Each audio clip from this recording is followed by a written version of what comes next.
Welcome back to Crossroads. Thank you so much for joining us. Today's show, we're going to be talking about the presidential election and Barack Obama. But first, I've got my girlfriend via satellite, Gabrielle Union, and you are doing some amazing things. Hey, girlfriend, how's it going?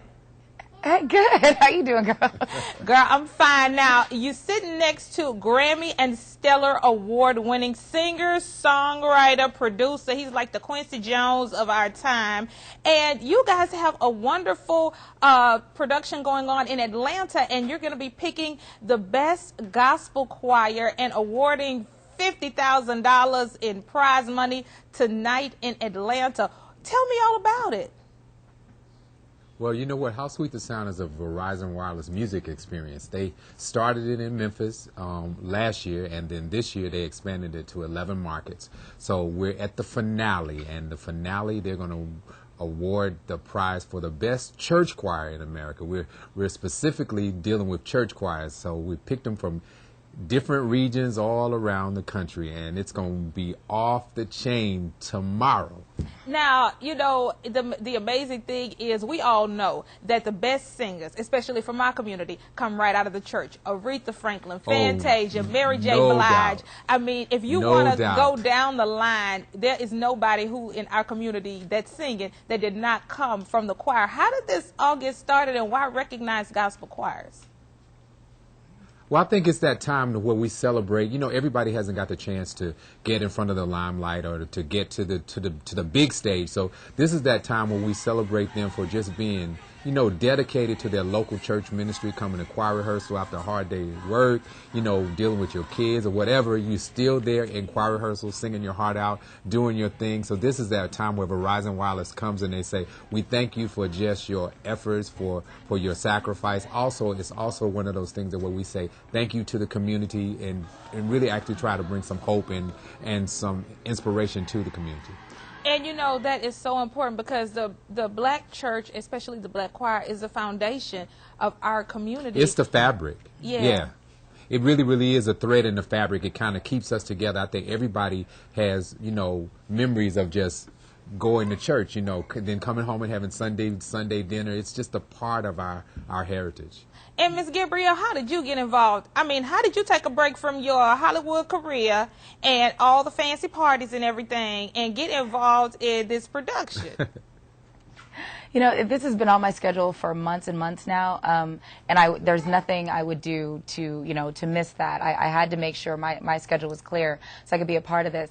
I was always a girl in church, you know, looking at the choir in awe because I can't sing.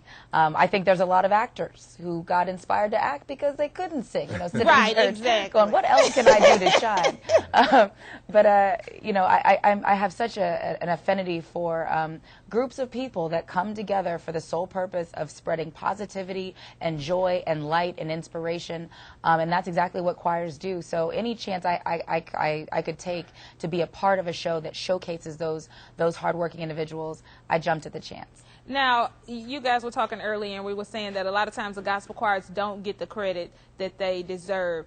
You had some of the best and the brightest choirs from all across the country. In my hometown of Houston, Texas, you know, is in the finals. And how did you guys dwindle it down? Because I know everybody was bringing their A game and singing their heart out. Well, you know what? It was hard, but definitely, thank God I wasn't a judge. I was just hosting and emceeing the whole thing. So, you know, it was really hard. There was some nights, you know, I didn't know who was going to win because there were just some, you know, powerful performances in each of the different markets. But we did, you know, they had to go away with one winner, and we did do that. And now we're at the finale where we got to pick one winner out of all the winners. So, you know, we'll see what it is. I'll have to say that Gabrielle is definitely a beautiful addition to the judges. So that's a wonderful thing. I think that's a wonderful thing to see over there. When I look left, stage left. I know, right? It's normally been three guys. I'm going to look, and it's going to be two guys and one beautiful. Yeah, Hollywood. 3 old fat church guys. Somebody will see 3 deacons sitting there. That ain't no fun. Put some flavor in. Right, yes. It's going to add a light. It's going to add another light over there. Make you want to look left a little bit more. Exactly. Now, you know, I want to know, are they going to be televising this next year? I mean, you know, you guys got me all hyped up and excited about it. I want to see it. I want to see the finale. Well, you know what? You know what? I don't know where it's going because it's just kind of growing each moment. You know, me starting with it at an embryo stage. You know, I'm seeing all the different things happen. I know they're making a documentary that might show up on television sometimes because we're filming and doing all of that stuff as we speak now. So it's untelling where it's going to end up. But I think that you can look for this not to be the last time they're going to do it. I think you can look for. Lack of a better word, a sequel and a sequel and a sequel. And if you just go to www.howsweetthesound.com, you can get more information. So if it is ultimately aired, you'll be able to find out on that website and also be able to view clips on VCast, on VCast Music. Yeah. So. And speaking of filming and clips, Gabrielle, I understand you have a new movie coming out. Tell me all about it. Yes, I'm in Cadillac Records. Comes out December 5th, starring the incomparable, the talented, the wonderful Beyonce Knowles as Etta James. It's a role like you've never seen her before. She brings it. Oh my God! Did I just? Honey, she brought it. She bring it on, girl. She told me it's already been brought. So yeah, we have Beyonce. We've got Jeffrey Wright. We've got Cedric the Entertainer, Columbus Short, Adrian Brody, Mos Def. It's an amazing cast, and it basically talks about the artists that were on this label called Chess Records. And at the time, you know, whenever they'd get a hit, they gave them Cadillacs. So they started becoming known as the Cadillac Records. And it's just an amazing, moving, powerful film. So I hope everyone, you know, comes out and we kind of reintroduce these legends to a whole new audience. Now, before I let you go, in the next segment, we're going to be talking about President-elect Barack Obama. We've got 2 minutes left in this segment talking to you guys. Tell me what this historic moment has meant to you.